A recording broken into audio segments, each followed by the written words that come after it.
नमस्कार दोस्तों, agro gold HD के यूट्यूब चैनल में आप सभी का बहुत बहुत स्वागत है।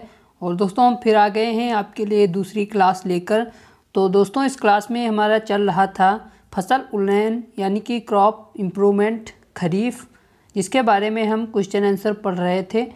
तो चलिए दोस्तों इसके आगे के क्वेश्चन आंसर आज हम इस क्लास में देखेंगे। और दोस्तों ये सभी क्वेश्चंस काफ़ी महत्वपूर्ण हैं, आपकी एग्ज़ाम में ज़रूर ही आएंगे। तो चलिए दोस्तों देखते हैं। पहला क्वेश्चन है, दाने के आधार पर मक्के का वर्गीकरण कीजिए। तो यहाँ पर इसका आंसर दिया हुआ है दाने के आधार पर मक्के का वर्गीकरण। तो दोस्तों आपको सबसे ज़्यादा ज़रूरी है, मैंने आपको बताया था कि आप हेडिंग्स जो है उन हेडिंग्स को ज़्यादा ध्यान से पढ़िए। और हेडिंग्स अच्छे से डालने के बाद आप थोड़ा बहुत अपने तरफ से लिखेंगे, फिर भी आपका आंसर आपको अच्छे नंबर मिल जाएंगे। तो इसमें जो पहली हेडिंग्स है, जियामेज ट्यूनिकाटा, यह एक प्राचीन किस्म है और इसकी खेती नहीं होती है। इसे पोडकार्न भी कहते हैं। इसका प्रत्येक दाना और फिर महत्वपूर्ण भुट्टा छिलके से ढका रहता है, लेकिन इसका व्यापारिक महत्व नहीं रह गया है। दूसरी हेडिंग है, जियामेज एवर्टा, इसे पॉपकॉर्न कहा जाता है। इसका उपयोग खील लावा बनाने में होता है। इसके भुट्टे तथा दाने छोटे रहते हैं। तीसरी हेडिंग्स है, जियामेज एमाइलेसिया, इसे मुलायम मक्का, सॉफ्ट कॉर्न या फ्लोर कॉर्न भी कहते हैं। इसके दाने नरम होते हैं और इन्हें पीसकर आटा बनाते हैं। इसे आटे की मक्का भी कहते हैं। नंबर 4 है, जियामेज सेकेराटा, साधारणतया इसे मीठा मक्का भी कहते हैं। इसमें मांड की तुलना में चीनी अधिक होती है। इसके भुट्टे को हरा भी उबालकर खाया जाता है। इसकी डिब्बाबंदी भी की जाती है। नंबर 5 है, जियामेज इंडेटाटा, जियामेज इंडेटाटा, इसे डैंट कॉर्न भी कहते हैं। इसके दाने सूखने पर ऊपर गड्ढा बन जाता है। प्रायः इसकी खेती सबसे अधिक होती है। अधिकतर सफ़ेद व पीले रंग के दाने होते हैं। नंबर 6, जियामेज इंटूराटा, इसे फ्लिप्ड कॉर्न भी कहते हैं। इसके भुट्टों के दाने कुछ कड़े, मंडयुक्त और चिकने होते हैं। इनका आकार गोल तथा माप छोटी होती है। भारत में अधिकतर इसे उगाते हैं। 7वां है, मोमी मक्का, इसे वैक्सी कॉर्न भी कहते हैं। इस मक्के के दाने देखने तथा काटने पर मोम की तरह चिकने लगते हैं, अतः इन्हें मोमी मक्का कहा गया है। अगला क्वेश्चन है दोस्तों, धान का वर्गीकरण कीजिए। इसमें हम धान के वर्गीकरण के बारे में विस्तार से पढ़ेंगे। तो चलिए दोस्तों आगे देखते हैं। धान का वर्गीकरण, धान ग्रामिनी कुल के वंश ओराइजा का सदस्य है।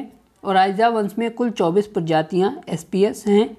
इसमें 22 जंगली तथा 2 ओराइजा सेटाइवा एवं ओराइजा ग्लाबेरिमा कृषित हैं।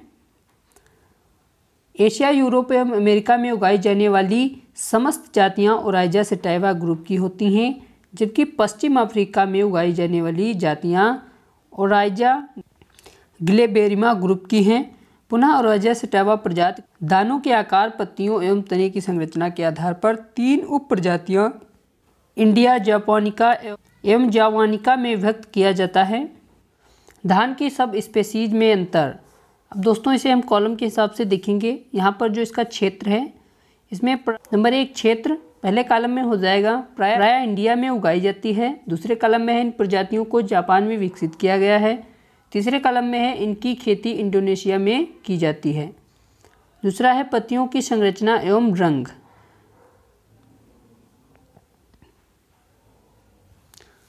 इसके आधार पर देखते हैं।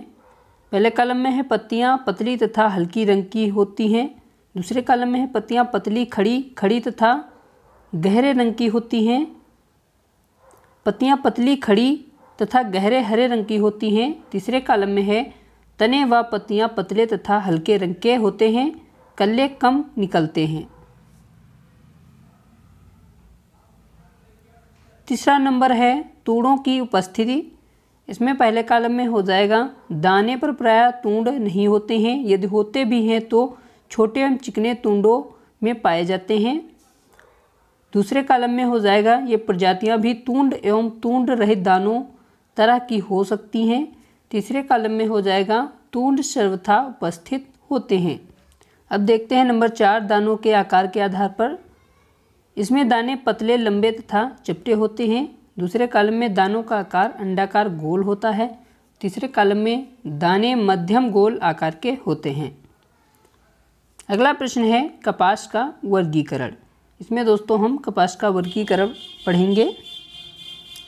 तो इसमें आपका आंसर हो जाएगा कपास Gossypium species, cotton Gossypium species. इसे दो भागों में विभाजित किया गया है, पुराने विश्व की कपास और नए विश्व की कपास। पुराने विश्व की कपास को देसी कपास कहते हैं, नए विश्व की कपास को अमेरिकन कपास कहते हैं। अब देसी कपास को दो भागों में बांटा गया है, गोसिपियम आर्बोरियम, गोसिपियम आर्बेशियम।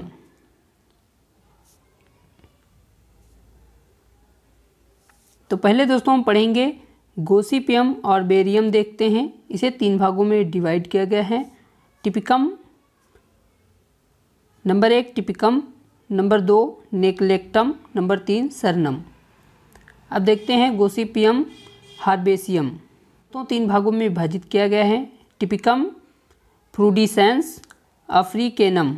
अब देखते हैं गोसिपियम हर्सुटम। इसके दोस्तों चार भाग दिए गए हैं। नंबर 1 है फोर्मो इंडिका, नंबर 2 है फोर्मो बैंगालेंसिस, नंबर 3 है छोटे रेशे वाली, नंबर 4 है बड़े रेशे वाली। और दोस्तों अब देखते हैं सबसे लास्ट का जो है अमेरिकन कपास का गोसिपियम बारबेंडेंस। इसे दोस्तों दो भागों में विभाजित किया गया है, नंबर 1 ब्रेसिलेंस और नंबर 2 डार्विन। तो एक कपास का वर्गीकरण हो गया। अब अगला क्वेश्चन है लोबिया की बुआई का समय एवं बीज की मात्रा बताइए। तो इसमें आपका आंसर हो जाएगा शोविंग टाइम। पहले बुआई का समय देखते हैं। बुआई मार्च के प्रारंभ से सितंबर के आरंभ तक की जाती है। ग्रीष्म ऋतु में फसल सिंचित अवस्था में ली जाती है। सीड रेट देखते हैं अब, यानी कि बीज की मात्रा। चारे के लिए बीज दर 30 से 40 किलोग्राम प्रति हेक्टेयर रखी जाती है। यदि मक्का या ज्वार के साथ मिलाकर बोते हैं तो बीज दर आधी 10 से 15 किलोग्राम कर देते हैं। छिटकवा बीज से बोने पर बीज और भी अधिक लगता है।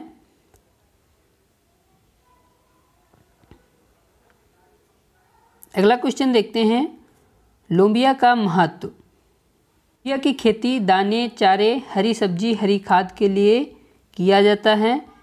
नंबर 2 इसके सूखे चारे को है तथा साइलेज बनाने में प्रयोग किया जाता है। नंबर 3 है लोबिया को ज्वार, बाजरा या मक्का के साथ मिलाकर चारे के लिए भी बोते हैं, जिससे यह पौष्टिक हो जाता है।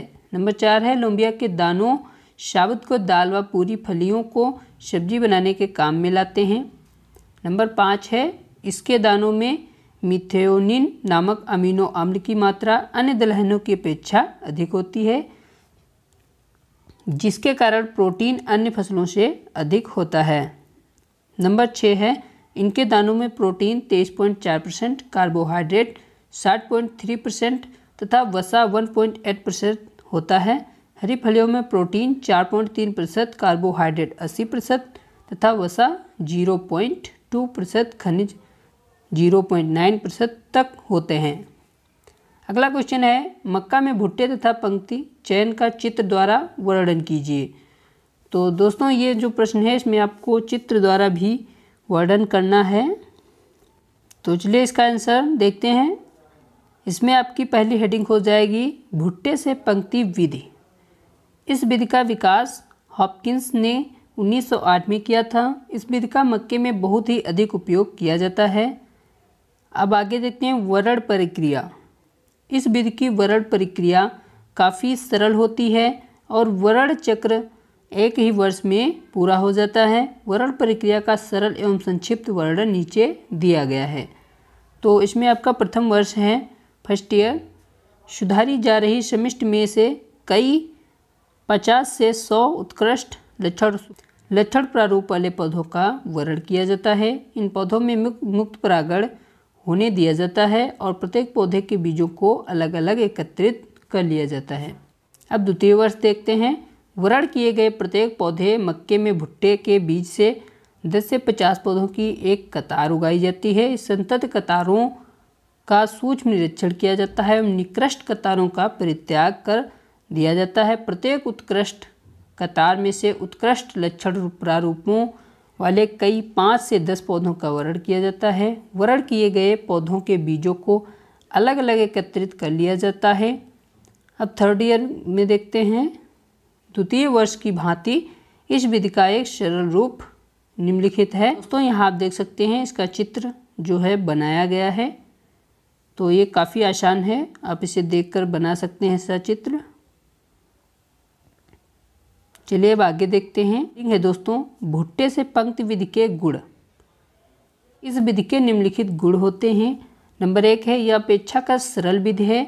इसके रूपांतरण से कोई अन्य प्रभावशाली विधियों का विकास हुआ है, जैसे आवर्ती वरण। नंबर 2 है, इस विधि में एक वरण चक्र 1 वर्ष में पूरा हो जाता है। नंबर 3 है, इस विधि में वरण संतत परीक्षण पर आधारित होता है, अतः यह विधि समूह वरण विधि की अपेक्षा अधिक प्रभावशाली होती है। नंबर 4 है, यदि प्रत्येक वर्ष काफ़ी अधिक पौधा का वरण किया जाए तथा एक ही संतति में से कई पौधों का वरण न किया जाए तो अंतः प्रजनन काफ़ी कम होगा। तो चलिए दोस्तों, आज की क्लास में बस इतनी ही क्वेश्चंस। और क्लास कैसी लगी हमें कमेंट जरूर करें, और साथ में वीडियो को लाइक करके हमारे चैनल को भी सब्सक्राइब कर लीजिए ताकि सभी क्लासें आप तक पहुंचती रहें। तो चलिए दोस्तों, मिलते हैं फिर अगली क्लास में।